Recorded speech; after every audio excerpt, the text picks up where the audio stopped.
Moe Z Md, I've come a long road. Yeah.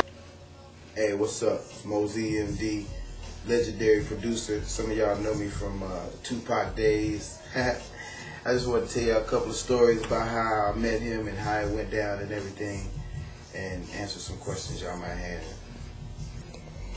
Can you start off by telling us how you initially got hooked up with Tupac? Oh yeah, I was producing my homeboy from Long Beach, OG Radio, and he was on Interscope Records, and I guess Pac was looking for, looking around for new producers and such, and he heard some of my material, so he had them call me and do a couple of remixes to see if they liked what I was giving.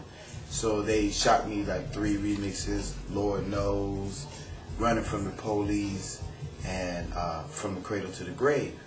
And I took those into Sound Castle Studio and started doing some doctoring work on them. And so he heard those and loved it so much that he asked them to fly me out to New York to work with him in the studio.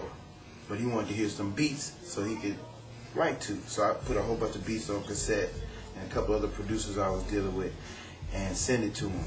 And it's a funny story because with Outlaw, the original beat was for an R&B song. It was for a guy I was working with, and I had it on the end of the cassette, and I didn't know this at the time. When we got to New York, I'm going through my discs of programs and sounds and everything, and is this the one? Is this the one? He's like, no, it's not that one, it's not that one. Finally, he told me, played the cassette, and I went, oh wow.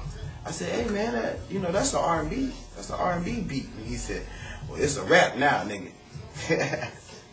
And so we started recording the song and everything, and it took about 3 hours. Laid the beat. Him and the young thugs, they were called at the time, the Outlaws. They went in the booth and started recording it, and it was like very, very, very fast. But it was very efficient. He knew exactly what he wanted, and we gelled together, and I knew what I wanted. And he let me, and most artists, this is why I say let, most artists don't let you give them direction. But he made sure that everyone said, hey, listen to Moe Z, because he knows what he's doing, and he has a direction for us. And we worked on that song and make this long 7-minute version. And the guy that's doing it, the game ain't the same. He was like rambling at the end, just on and on and on. And then Pac did an ad-lib at the end that was like freestyle, but he was rhyming and such. And everybody was just bugging out. And we left. And he said, this is gonna be on the album.